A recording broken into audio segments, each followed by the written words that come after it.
Well, if you were watching TV9 First News this morning, you saw TV9's Kristin Rogers and I live all morning long in Mount Pleasant. Through the magic of television, we are back in Mount Pleasant during Everyday Iowa. Of course, a little piece that we taped earlier this morning. First off, Mount Pleasant, our town, give us the broad brush view, and then let's dive into some of the stuff we'll see this week. Yeah, well, it's a really cool town. There's a lot to see here. There's things from the past that are worth visiting, lots of history, like where we're standing right now at Midwest Old Threshers Museum. But there's also a lot of plans for the future and exciting things that the community is looking forward to. Now, starting today, these pieces air, what newscasts can people be watching for? So these will air in the evening news, and then we'll re-air them during the morning show the following day. So tonight, we're airing a story about Midwest Old Threshers. They have a very exciting reunion event that happens every year, the 5 days that lead up to Labor Day. They pull in some big-time entertainers. Jeff Foxworthy's coming this year.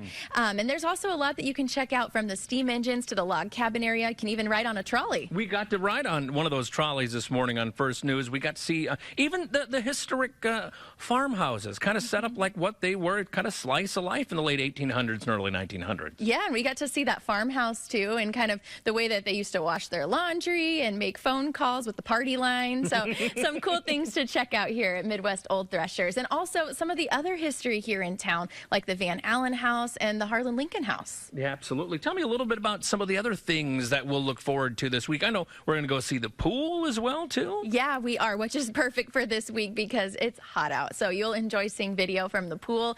People I spoke with there told me it's a community hub and really a great part of Mount Pleasant. They have 2 big water slides and a high dive and a low dive. So a happening place in the summertime, as you can imagine. Now, one of the things I noticed this morning driving into town was how much industry and business there was, from Beck's Hybrids to just, hotels that support the Threshers reunion. It's certainly a happening place. It really is, yeah. I even spoke with a farmer who actually, she's farming on her grandparents' land, and she started a business. She just got a $25,000 grant from the state so that she can build a facility so that she can process produce all year round. That's Mogo Farm, so that'll be one of the stories that we'll see this week, too. Okay, so you've got the schedule in front of you. So tonight, starting on the evening newscast, Old Threshers reunion. Then tell me a little bit about what else is coming up this week. Yeah, so then tomorrow we'll visit 2 historic house museums that are here in Mount Pleasant. The Harlan Lincoln House has some really interesting ties to Abraham Lincoln and some that you might not expect. So that'll be a really cool story. I don't even want to tell you. I want you to watch the story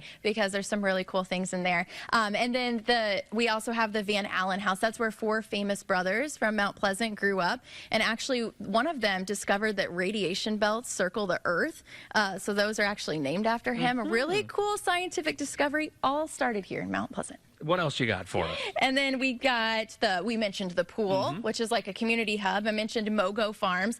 That's really neat. You'll want to check that out and hear from her. Like I said, the story behind her farming on her grandparents' land and now starting her own business. It's a really cool one. And then we also went to Henry County Conservation. They're fundraising right now to build an inclusive playground that'll be accessible for children of all abilities. And so they're getting going on fundraising. They still have a ways to go. So it'll be a really cool playground once they're able to do it. We would be remiss if we didn't mention thanks to Terry and thanks to Maddie, who was driving the trolley earlier this morning for us on First News. They came in, had just as early of a morning as we had this morning, so we wanted to make sure they got a big thanks for helping us out this morning. Yeah, it's been such a great morning, so thankful to them for helping make this happen, and it's a great town to come check out Mount Pleasant. All week long, watch for it on KCRG TV9. Kristin, thanks for making some time for Everyday Iowa this morning. Anytime. Thanks, Justin. We will take a break.